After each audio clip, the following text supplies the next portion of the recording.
Season 2 is here. Let's go. I'm sorry if I just blew out your eardrums, but I am so excited to be finally back behind this microphone recording episode number 132 of Murph's Boston Sports Talk. Welcome to the first episode of Season 2. I could not be any more excited to actually be sitting here and recording this podcast and simply just this episode in general. Oh my goodness, the past 6 weeks, yes, have been relaxing. Yes, I've been able to focus on the shop, Murph's Cartown and Sports Shop. Yes, I really wanted to just, kind of relapse and just do an episode out of the blue. But I was like, you know what? I have to stay true. I have to enjoy this break because I want to buckle down and hopefully try to ride out another year of consistent podcast episodes being released. And I did it for 13 months before. I did 3 episodes a week, 2 episodes a week. And here we are for season 2. We're going to push forward with, I don't know what the schedule is going to kind of look like. Well, I kind of do, I guess. And I'll get into it in just a little bit.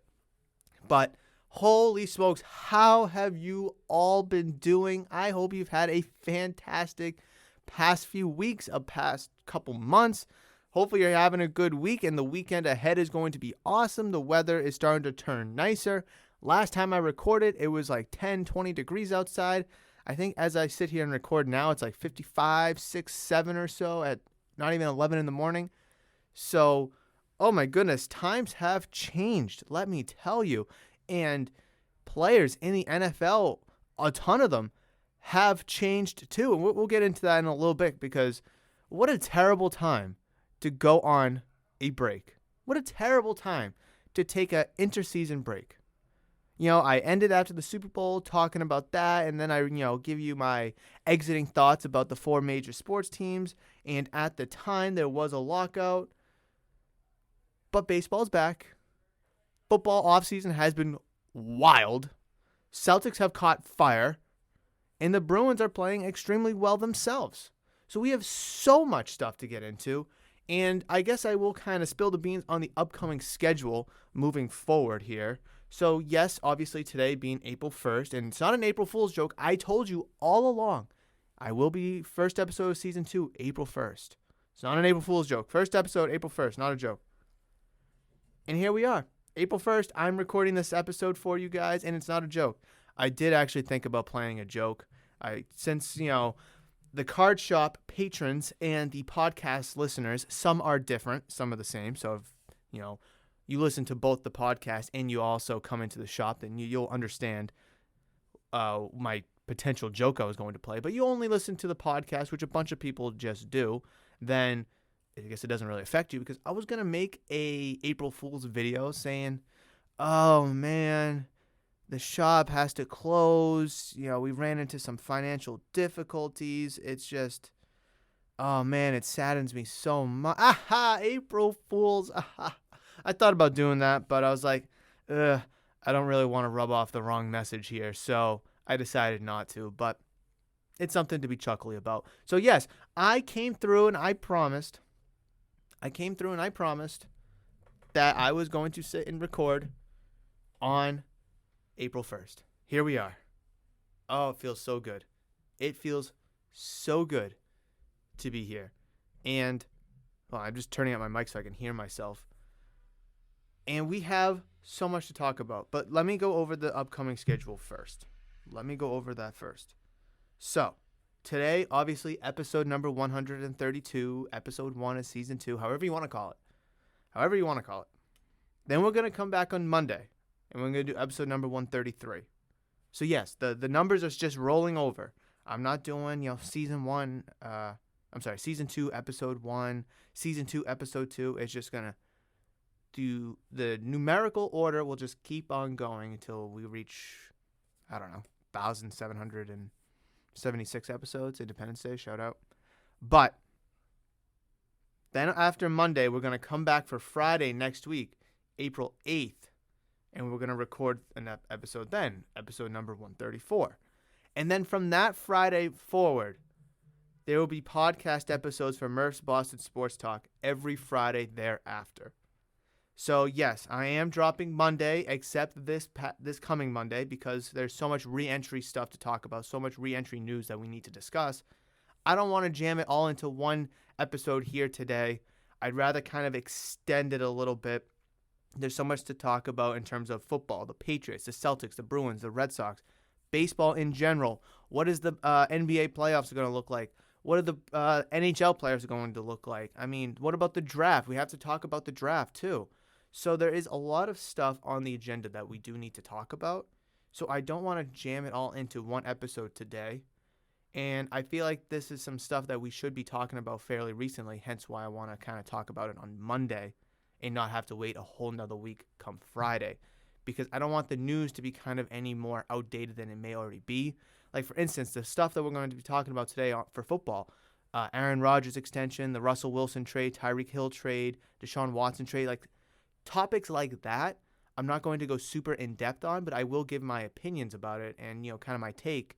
But I don't want to spend too much time on it because some of these headlines have happened a month ago, a few weeks ago. So I just want to brush up upon those and just give you my thoughts about it and see where the episode goes. If we talk about more than I planned on today, we're still going to have Monday. We're still going to have Monday's episode regardless. But here we are. I'm so excited. And I wrote up just a couple talking points here, but I didn't get to finish it. So hopefully we can talk about everything that I have on this bulleted list here. And then on Monday, I can finish the bulleted list, and then we can talk about those on Monday. But yes, I cannot be any more excited than I am to be back in this chair. Well, I've always been in this chair in my office at the shop. But just being behind the mic, recording an episode of Murph's Boston Sports Talk for you guys. Thank you so much for downloading, listening, and enjoying. I greatly appreciate it. And thank you so much for clicking on this video if you're listening to this on YouTube. Please make sure you like the video, comment down below, and subscribe to the channel if you're new or have not considered subscribing. If you're an audio-only listener, you can find Murph's Boston Sports Talk on every platform that you listen to your podcast. Apple, Google, Amazon, Spotify, you name it, Murph's Boston Sports Talk is there. So without further ado, let me get a swig of water because hydration is key, especially when it's a one-man talking show. Mouth can get a little parched from time to time. So let's talk about the NFL news and how wild this offseason was. And before we dive into it real quick, can we just mention how all of these moves have been like massive impact moves? Like, yeah, there's been some signings out and about through the league that's like, okay. Like Jabril Peppers to the Patriots. Like, okay.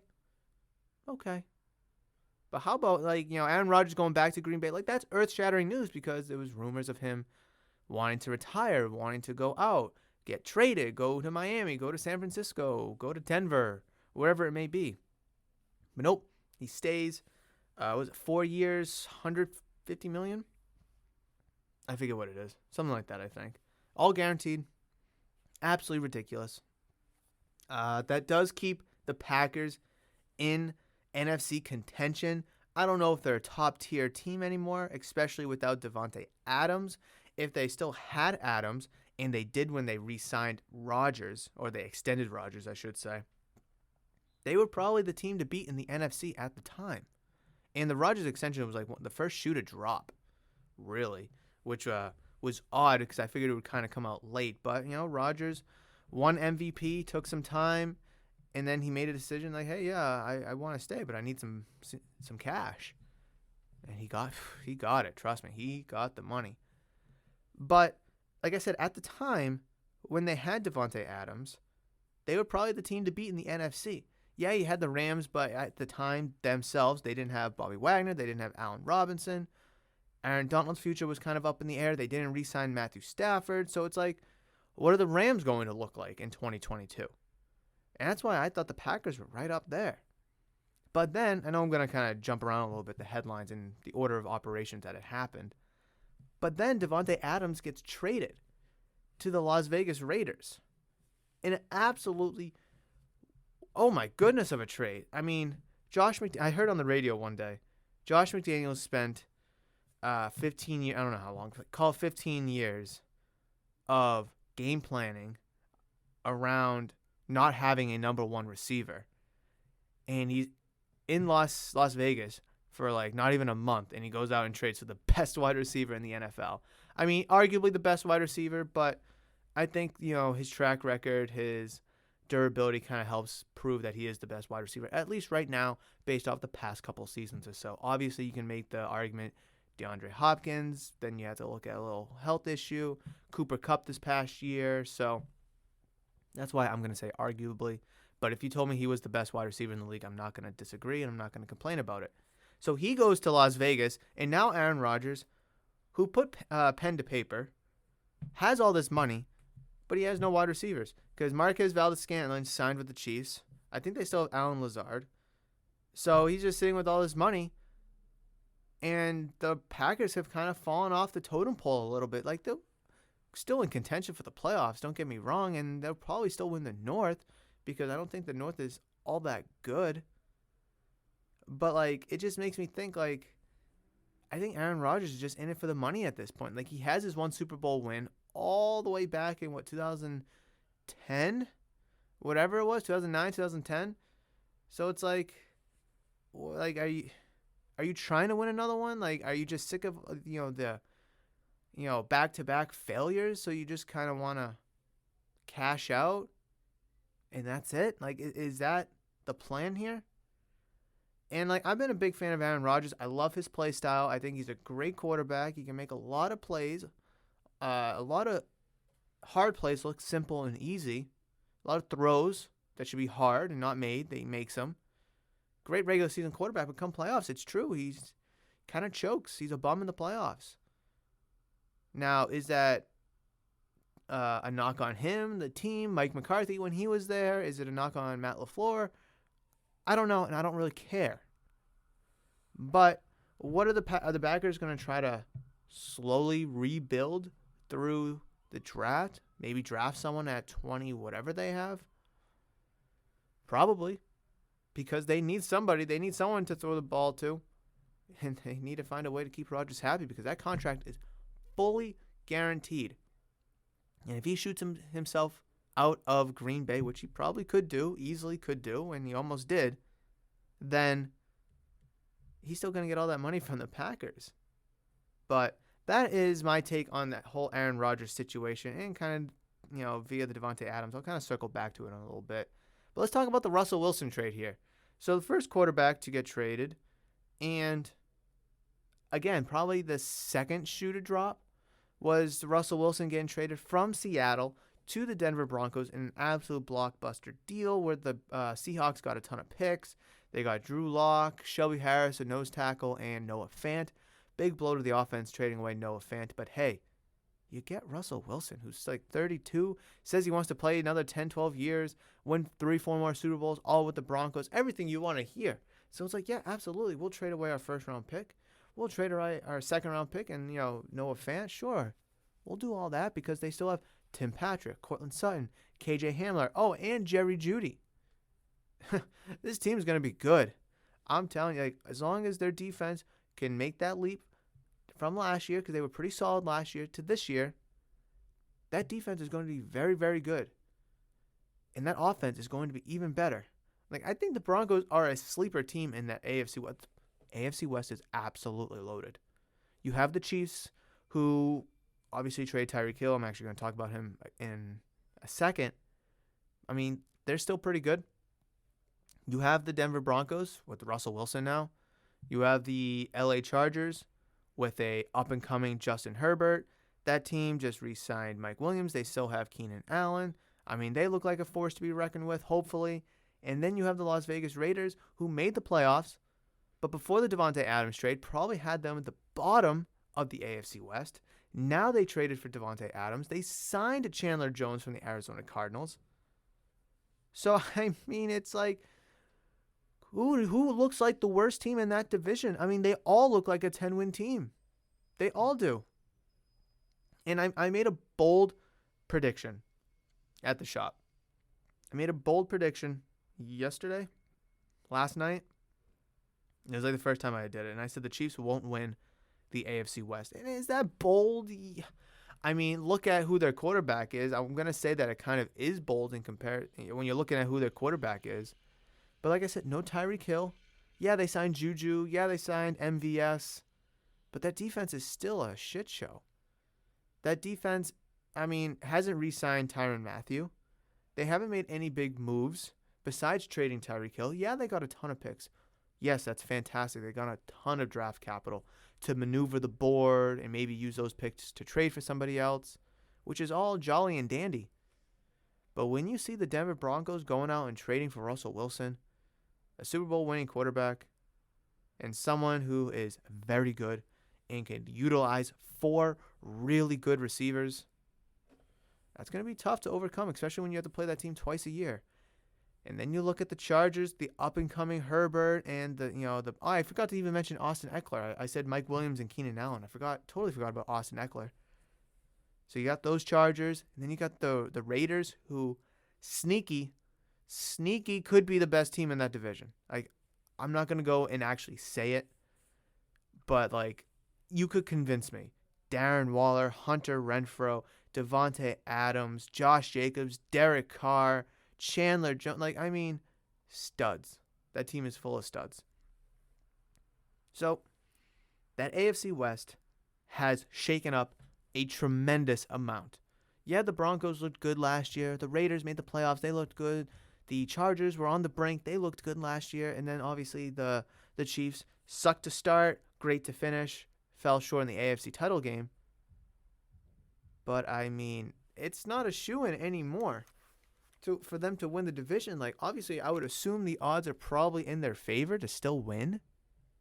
But I can't say that they will. I can't bet that Vegas will pick them to win. Like, whatever the odds are, I don't want to take it, to be honest. I'd rather take the odds for, like, the Raiders or the Broncos to win. Because I've said this so many times. You cannot pay a quarterback $40, $45, $50 million, a tight end $20 million, a wide receiver another $20 million, and a nose tackle $20 million, and expect to have total team success. And that's what the Chiefs did. They paid Patrick Mahomes. They paid Tyreek Hill. They paid Travis Kelce and Chris Jones. Some guy blaring his horn outside. Shut up. Thank you. You can't pay 4 guys all that kind of money and expect to fill holes on your offensive line, your secondary, your linebacking crew, have some depth at wide receiver. It doesn't work like that. And now they had to go trade their best wide receiver, arguably their best target, in Tyreek Hill. Because it does not work. And I think the Chiefs are going to learn the hard way this year. Like, will Patrick Mahomes regress? Well, he regressed last year compared to the year before. Will he regress even further? Without Tyreek Hill? Possibly. And this is my thing about Tyreek Hill.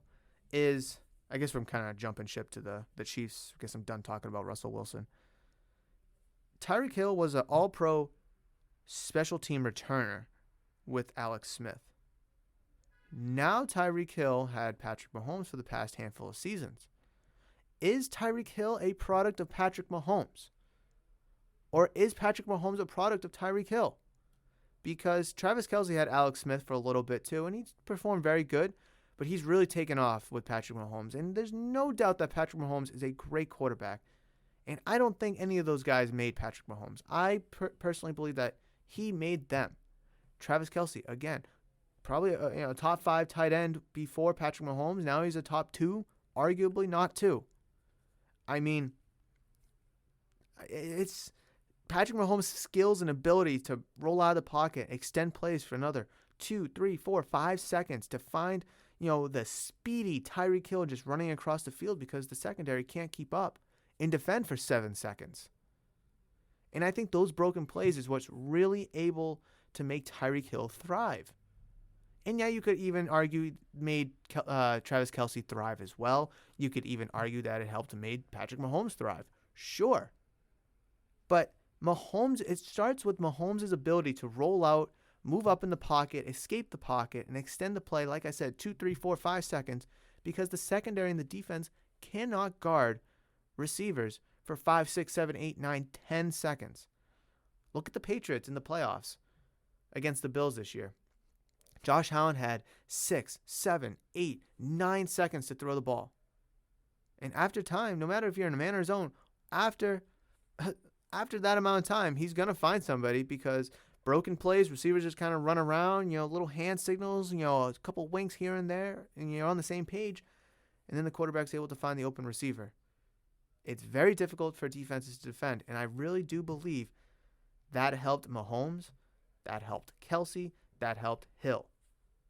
But it's Patrick Mahomes throwing the ball. And you could say, Tyreek Hill's ability to get open, Travis Kelce's ability to get open on those broken plays. Sure. Absolutely. But you could have any fast guy get open. I mean, I think any tight end could get open after 8 seconds on a broken play from snap to throw. So it's going to be very interesting to see what the Chiefs look like without Tyreek Hill, being able to take the top off on the defense, to not have to focus, to have two guys defend Tyreek Hill so they don't get torched over the top. And it's going to be interesting to see what Tua Tagovailoa looks like in Miami with Tyreek Hill. Again, it circles back to my original question. Is Tyreek Hill a product of Patrick Mahomes? And if Tyreek Hill can put up 1,000+ yards, 7, 8 touchdowns, 80 receptions, then I guess the answer is no. But if Tua looks like a bum with supposedly the best wide receiver in the league, you still have Devontae Parker, I think he's still a free agent technically. But you still have Jalen Waddle, Mike Gesicki. It's going to be interesting to see what Tua looks like with the weapons he has because, his rookie year with Ryan Fitzpatrick, injury prone, didn't have the weapons. Year 2 looked a little bit better, but, a lot of Dolphin fans are still not sold. They think he sucks. Well, year 3, you got tons of weapons. You have a new head coach, offensive coordinator, head coach. Well, offensive coordinator who then became their head coach, I should say. So there's not going to be a lot of excuses for Tua, during the season if he doesn't perform. Maybe it's a Tua thing. Could be. We'll see. I mean, that's just, one of the beauties of this wild offseason is there's so many questions. What's Rodgers going to look like without Devontae Adams? What's Russell Wilson going to look like with 4 really good wide receivers? What's Tyreek Hill going to look like without Patrick Mahomes? And with Tua, what's Tua going to look like with Tyreek Hill? So much to what if, how. It's just these headlines in the wild offseason that we've had really generates topics, talking points, headlines, and discussions itself. And how about this one? Deshaun Watson getting traded from the Houston Texans to the Cleveland Browns. I think probably the last place people thought he would go was Cleveland. I mean, I sure didn't think he was going to go to Cleveland. I figured Miami. I figured he would stay in Houston, but I don't think he would have played if he stayed. Where else could he have gone? He could have gone to Denver, sure. If Aaron Rodgers shot himself out, he could have went to Green Bay. There was rumors he could have went to Seattle after Wilson got traded. And the funny thing is there's some heavy rumors the Browns and the Texans are closing in on a deal to trade for Deshaun Watson. And then, Baker Mayfield comes out saying I've loved the city of Cleveland. Thank you so much. You've accepted me, my family and I, da-da-da-da-da. And then the day after that, he's like, I want to trade. And then the Cleveland Browns said no. And then they go out and trade for Deshaun Watson. So, here's my thing now. That by trading for Deshaun Watson first, you now have no leverage to trade Baker Mayfield. Because teams, say, let's call Seattle. Let's call it Seattle. Seattle is going to see that you have Baker Mayfield and Deshaun Watson. So why am I going to give up a first, a second, third round pick for a guy when you already have another guy? They lost all their leverage because now I see, or these teams will see oh, you already have another guy. So I'm not going to offer you as much because you're not desperate. You're not like fully rebuilding or whatever it may be. If they traded Baker Mayfield first, now obviously easier said than done, absolutely. If they traded Baker Mayfield first to said that Seahawks team, then they could have probably got high value because the teams would have seen like, oh, they're gonna suck next year. Okay, we see you're rebuilding. Here's third round pick. They get the third round pick. And then what they could have done is either use the assets they got for Baker Mayfield or their own assets and gone out and got Deshaun Watson then. Because I'm not as a team, say I'm the Seahawks. I'm not going to give you a first, second, or third round pick when you already have a quarterback in Deshaun Watson. I think we can all agree that Deshaun Watson's better than Baker Mayfield. So let's just presume he's the starter, right? Say they both go into camp the same team. Deshaun Watson's the starter. We all know that.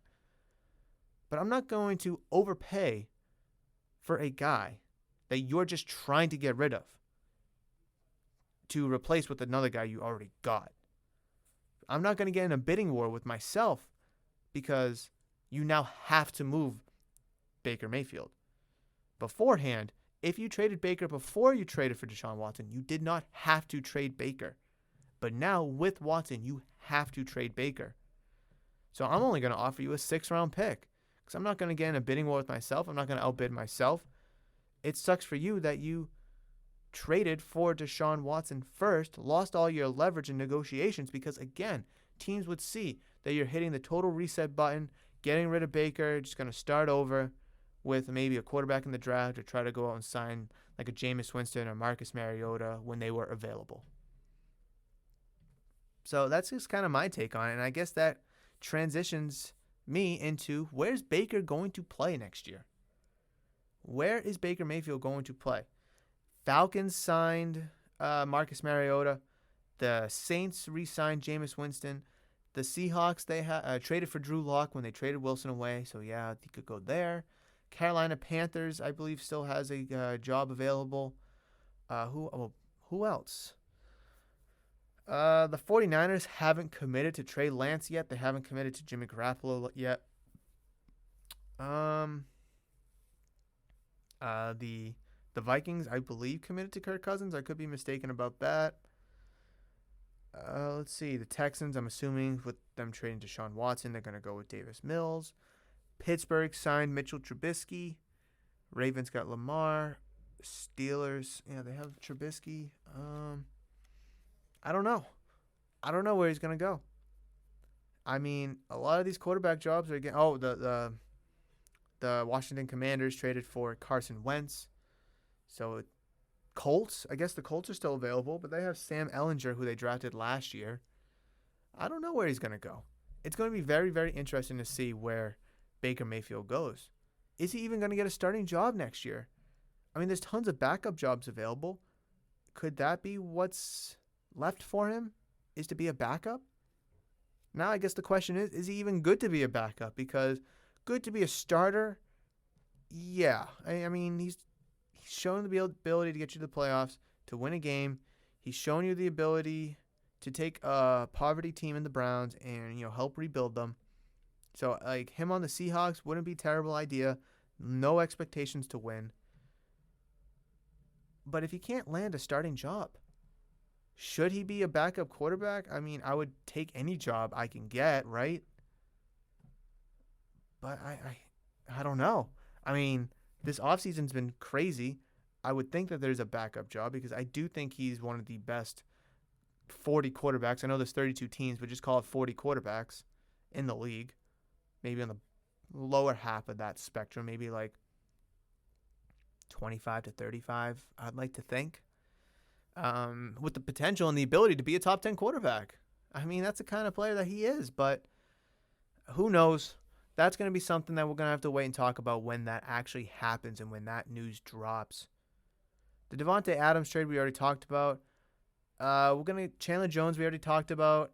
Bobby Wagner and Allen Robinson signing with the Rams. They re-signed or they extended Matthew Stafford. They're in talks with Aaron Donald, who had rumors of retiring himself. So the Rams, they're reloading. They didn't re-sign Von Miller. He went to Buffalo. but they brought in Allen Robinson and Bobby Wagner. The Rams also traded Robert Woods. So the Rams are making some moves. They're looking to defend their title from this past year. Buccaneers, year before, brought everybody back. Not a bad move, especially when you're the best team in the league, clearly by winning. But every other team got better, including the Rams, and they ultimately lost because of that. Rams here, they're not going with that approach. They're looking at the approach of, hey, we won, we're the best team, but let's get better. But let's go and get better. And that's exactly what they're doing. So there's really not much to talk about, I guess, about the Rams signing all these guys. I mean, I think it's a clear cut that the Rams are the best team in the division. Seahawks, massive peg down. Cardinals, who knows? They didn't re-sign Christian Kirk. They lost Chandler Jones. So it's wildcard team still potentially, yeah. Division, no. And then you have the 49ers, again. Great team. Very, very good team. But what's their quarterback situation? If Trey Lance is the guy moving forward, what is that offense going to look like? Jimmy G, I guess, is another one that we need to talk about. If he's not with the 49ers, then where's he going to go? Where's he going to start and play? Or does he even have a starting quarterback job still? Who knows? I don't. There's just so many dominoes that need to fall with the quarterback market. And, plus we have the draft coming up, too, with 3 potential first-round quarterbacks, which, in all honesty, I don't think any of them should be first-round quarterbacks. That's just my opinion. But greedy teams are going to sell the future to go out and grab them. Hey, if they want to do that, that's fine. That is fine.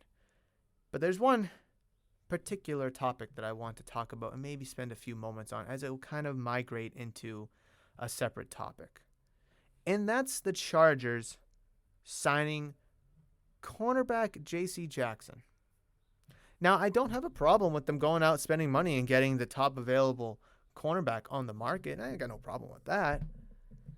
But for the contract that he signed, the Patriots couldn't even offer him anything at all. Like, it's just so frustrating because I believe the franchise tag was around 16, 17 or so $1 million, maybe closer to 18. So call it 16 to 18 million dollars. And they didn't want to extend that to him. So he goes out and signs with the Chargers for like 4 or 5 years, 16 million a pop average. You couldn't have offered him that. You could not have offered him that contract. You had Malcolm Butler. You didn't bring him back. LOL until this year. But just go with me here. When he was a free agent, you didn't bring him back. Yeah, you still had Gilmore. Sure. I'll give you that one. But whatever. You didn't bring back Malcolm Butler. You then traded away, or you were about to release, but then you traded away Stephon Gilmore because you didn't want to pay him an extra bonus, which I kind of was in agreement with to a degree. And now you're not bringing back J.C. Jackson. You've had, at one point, 3 of the top 5 cornerbacks in the league the past 8 years. No, 8 years is stretching it. Past 6 years that you let walk out the door. Like, I think you got a 7th-round pick from the Panthers for Stephon Gilmore, a 6th-round pick or whatever it may be from the Panthers. Whip-de-doo. So it's just frustrating because you go out and spend all this money last year, which, okay, I get it. You're trying to buy yourself back into contention, and you kind of did, but that formula doesn't really work, and we talked about that episodes ago, almost a year now, probably a year at this point. But you couldn't have brought back any of your homegrown talent, Malcolm Butler, J.C. Jackson. Like, I understand Stephon Gilmore wasn't homegrown, but oh my goodness. Like, Chandler Jones, years ago, you traded away because you didn't want to pay him. Jamie Collins, years ago, you traded away because you didn't want to pay him. You traded away Malcolm Butler. You let him go, Malcolm Butler. You let go J.C. Jackson because you didn't want to pay him. Asante Samuel because you didn't want to pay him. Just why? Oh, Trey Flowers, you let him walk. I was trying to think. There's one more I couldn't think of. Trey Flowers, you let walk because you didn't want to pay him. Like, I guess Kyle Van Noy, after the Super Bowl win or the year after that, you let him walk. He goes to Miami, signs a big contract. Yeah, he came back, but You let him originally walk. It's just not that all those guys are homegrown talent.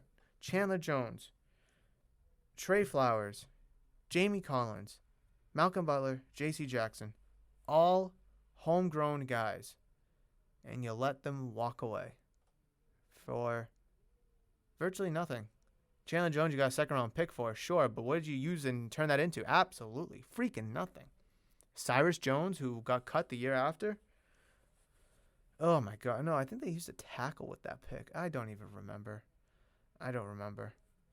So it's just frustrating that Patriots may be up against the cap this year, hence why they had to trade Shaq Mason for a fifth-round pick. Like, you couldn't have got anything better. Like, I understand, like, guard is a little less value position, but you don't have Ted Karras yet. You have Michael Onwenu, sure. But then you go and bring back Trent Brown, important position. I get it. Okay, fine. It's just some of those moves that that Bill is making is so questionable. Not making a splash in free agency. Like, I kind of, over time, I understood that because, you spent a lot last year. You have the draft coming up. Okay, fine. But if Bill Belichick and the Patriots have a bad season this year, or they regress from last year, it is not going to look good. And I've said it countless times again. Bill, the GM, sucks. He needs to get fired. I think. Okay? Bill, the coach, I still think he's a great coach. I still think he's a very good coach, and he has a lot left in the tank as a coach. But the Bill, the GM, I think is just, he doesn't have it anymore. Other teams have caught up to him. He can't get, top tier talent. He can't bring in Bobby Wagner for a 1 year, $10 million contract. He can't do that anymore. When you had Tom Brady, you could. You could bring in the Brandon Lloyds and the Chad Ochocinco's. You could bring in the Darrelle Revises of the world. You could bring in Akeem Hicks. Sure. Not anymore. You can't do that anymore because you don't have Tom Brady. I'm not even gonna lie. In the TB12 documentary, The Man in the Arena. There we go. Man in the Arena. Randy Moss said that he wanted to go play with Tom Brady, and that's how the Patriots got him. Yeah, Bill was like, "Oh, I'm thinking about bringing in Randy Moss. What do you think?" And of course, he said yes. But if, obviously, there was no trade clauses at the time. But if Randy Moss didn't want to come to New England, or if Tom Brady wasn't here, he wouldn't have given you 23 touchdowns in 1 year. Absolutely not. Tom Brady was able to bring in big guys, big free agent guys, I think. And I think we all can say that. People wanted to come to New England to play with Tom Brady and to put themselves in the best position possible to win a Super Bowl. That was with Tom Brady. Now, without Tom Brady, Bill can't just go out and get anybody in to, quote-unquote, go on a Super Bowl run. You can't do that. If you had Tom Brady, you probably could have brought in Allen Robinson for 2 years. I'm trying to think what he got with the Rams. $25 million contract, $30 million contract? Sure. Bobby Wagner, probably the same thing. No, you can't do it anymore. You don't have the firepower and the capability to do it. Last offseason, you were able to bring in Matthew Judon, Jalen Mills, Nelson Aguilar, Hunter Henry, Jonnu Smith, and I'm sure there's some other people I'm forgetting. But you bought those guys. You gave them the top of the market kind of a contract. Oh, Kendrick Bourne. That's how they were able to come here because, hey, I'm getting X amount of million of dollars from the Patriots, but, this other team's only offering me Y, and it's like $5 million less. I'm going to go play for the Patriots because they're offering me the most money. That's how you were able to bring in all these guys last year. You didn't get any of those guys last year on a team-friendly deal. Looking back at the production you got from Kendrick Bourne and paying only $6 million maybe, I think, for him, that looks like a bargain, yes. But at the time, I think Kendrick Bourne was not worth $6 million or just about worth $6 million. Nelson Aguilar, would you pay $12.5 million a year for him? Hunter Henry and Jonnu Smith, roughly the same. Matthew Judon, top of the market. So it's like you bought those guys. That's how they came in here. They didn't come to New England to play for Bill Belichick. Could that be appealing? Absolutely, sure. But you're starting to hear little ruffles coming out saying Bill is a dickhead of a coach. He sucks as a coach. Oh, he sucks to play for, I should say, and that it's miserable. Meanwhile, in Seattle with Pete Carroll, it's all fun and games. Music is going, da-da-da-da. Times have changed in New England, and Bill Belichick needs to adapt to that. He absolutely needs to. And I'm not saying go out and buy the whole free agent market again this year. No. But give us something to get excited about. Make a move or two. And I alluded to it earlier, but they brought back Malcolm Butler. Fantastic. He's 29, 30, 31 years old, so he's out of his prime. He's nowhere near the guy that he was with New England or maybe like his early years in Tennessee. He didn't play last year. He, like, quote unquote, he was on the retired list, but he like took a leave of absence kind of what Calvin Ridley did this past year, due to mental illness, mental health. But I don't think that's what Butler was doing. Anyway, he did it for family reasons. So not the same, but kind of the same. And he brought in Jabril Peppers, who I talked about before too. Whip-de-doo. I mean, Jabril Peppers might be a nice little acquisition. He's coming off of injury. But I'm not excited. I'm not that excited. And I don't think you should be too. Yeah, you got in Alex Mack, I believe, the linebacker from Cleveland. You traded Chase Winovich. Okay, cool. Bringing in a couple nice pieces. You brought back Jawan Bentley. You brought back Devin McCourty and Matthew Slater. Okay. I see what we're trying to do. But you're still missing that top-tier cornerback.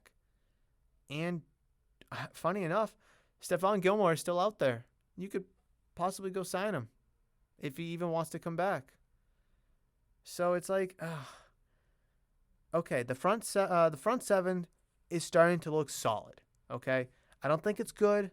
It's starting to look solid. You could use another linebacker and probably another edge rusher. But your cornerbacks, right now you have Jonathan Jones in the slot. You have Jalen Mills. And who? Who's the other corner? Oh, Malcolm Butler. Duh. And Malcolm Butler. You have Jabril Peppers, Kyle Duggar, Devin McCourty as your safeties. Okay. That's not good enough. That's not going to stop the Broncos with Russell Wilson and their four wide receivers. That's not going to stop the Buffalo Bills. That's not going to stop probably the Kansas City Chiefs, even though they don't have Tyreek Hill anymore. And if Tua can get them the ball, that's not going to stop the Dolphins. It's very stressful right now being a Patriots fan because you see all these teams making moves. Meanwhile, the Patriots are just kind of sitting back and waiting for all the dominoes to fall. They didn't bring any fire talent to help Mac Jones. Could you look at OBJ still out there? Sure. He's coming off a knee injury. What is he going to be like? Who knows? But that kind of talent could significantly help Mac Jones. Could you be waiting for the draft? Sure. But if you wait for the draft, are you going to help vault yourself to be a playoff team? Because right now, if the roster stayed the same, excluding the draft, season was to end today, Patriots aren't a playoff team. They're not. I'm sorry. You have, I don't even know who would come out of the North. Probably the Bengals. The South, I couldn't even tell you because it's just a mess down there. Colts, maybe? The Titans. You have the Bills. You will have the Broncos, probably the Raiders, the Chiefs. That's 6. Dolphins, maybe. Raiders, maybe. Raiders, Ravens. Maybe the Colts.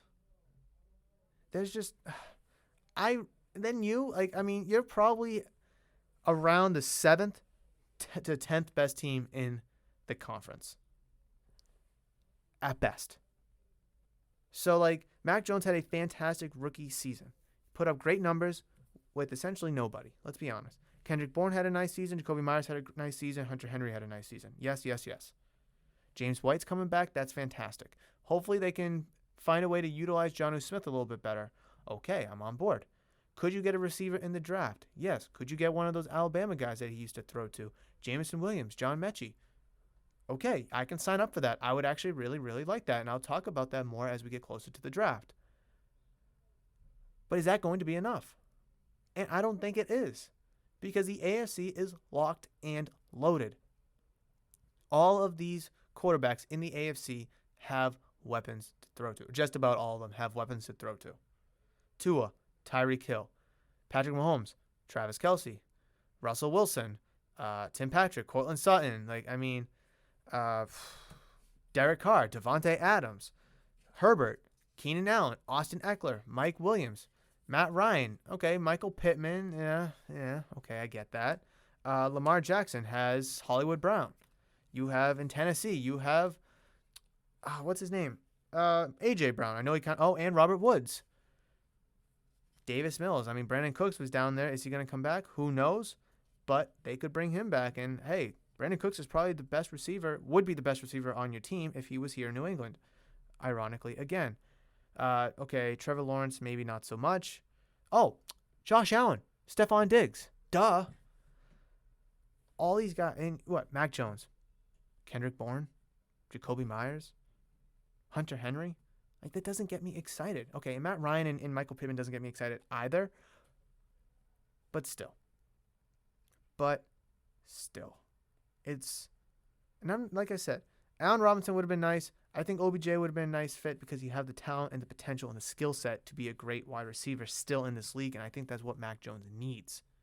I think that's what he needs, is someone who can be a number one, who can get open, who can make plays in the open field, who has the skill set to be a top 5 guy. And I'm a proponent of that. And I've said that countless times. OBJ still has the skills, the talent, and the potential to be a top 5 wide receiver. And that's what Mac Jones needs. He doesn't need a top 5 receiver. He needs someone who has the skills, the footwork, the flash, the ability to go up and get it, make plays in the open field. That's what he needs, is someone like that. Could you find that in the draft? Sure. Yes. But us Patriots fans, we want to win now.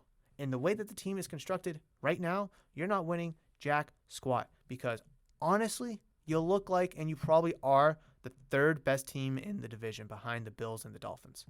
That's just a fact. And you could probably project the Jets to get better this year because they have the 4th overall and the 10th overall pick, I believe, in the draft.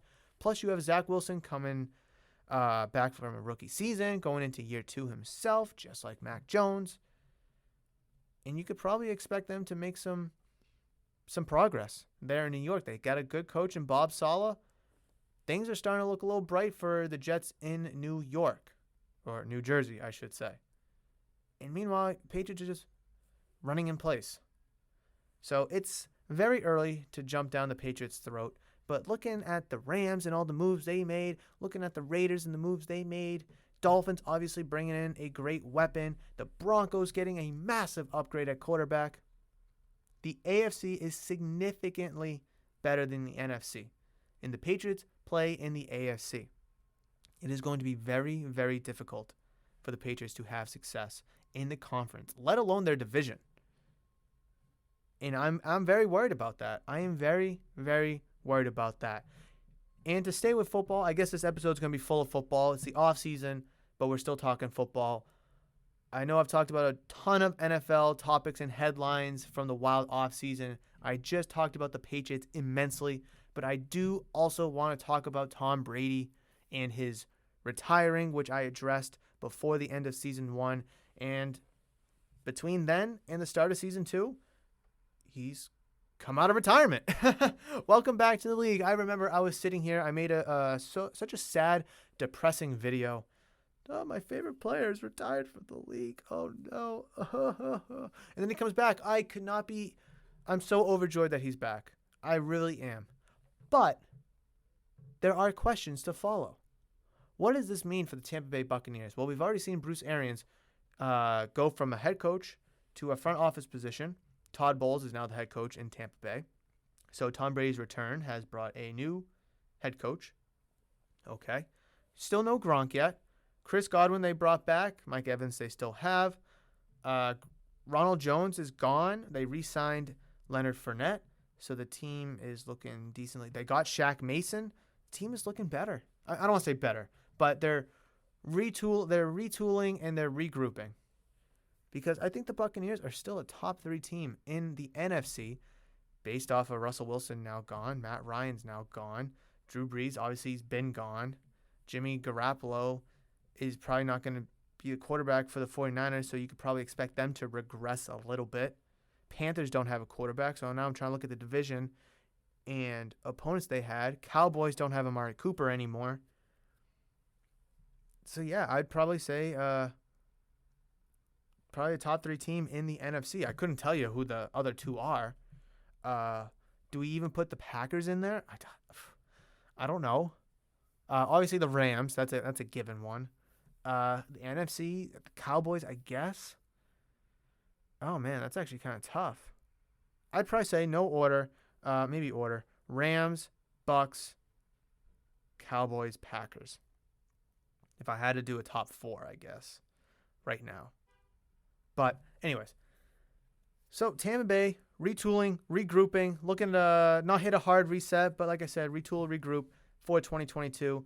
With Brady now back, that puts them back into contention for the division, for a deep playoff run for the conference, and of course the Super Bowl, which if they did not have Tom Brady, you could scratch all of that off.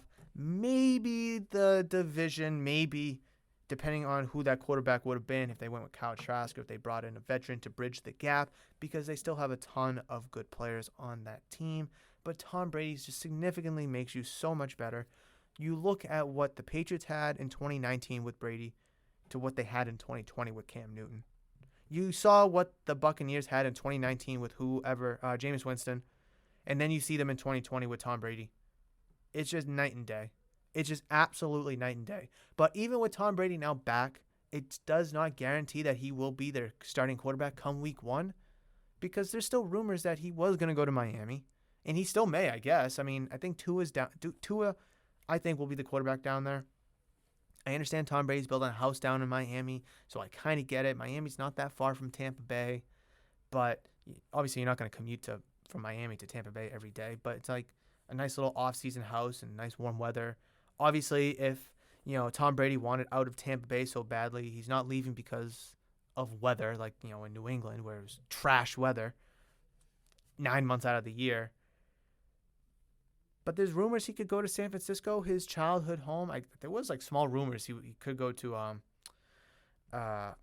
Denver, I think it was. No, there was rumors he would go to what was the other team? Carolina? No. New Orleans? No.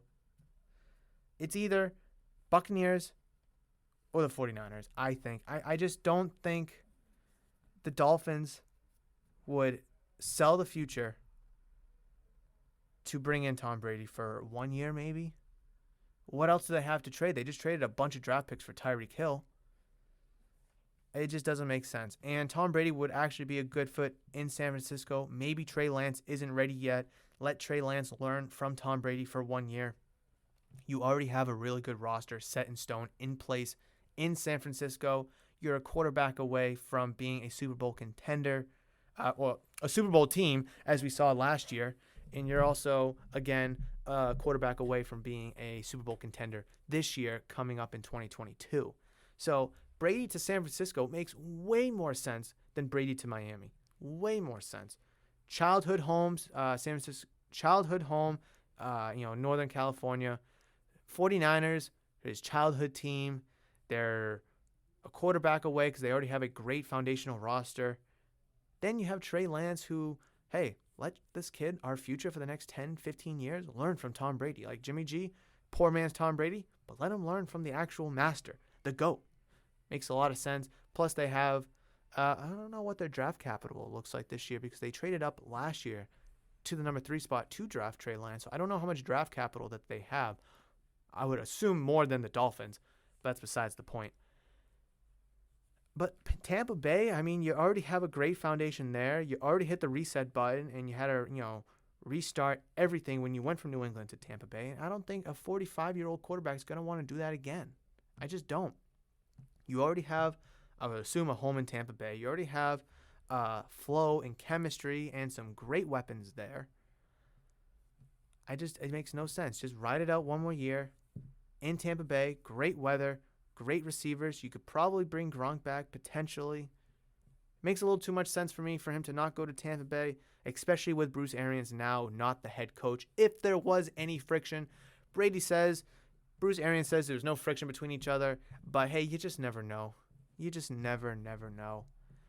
So that is everything that I wanted to talk about here in the opening episode of Season 2 for Murph's Boston Sports Talk. It is so exciting and humbling, and I'm so appreciative and thankful to still be behind this microphone talking sports with you guys, to you guys, and indulging in conversations, discussions, and debates. It's just so fun. I absolutely love it, and I wouldn't trade it in for anything.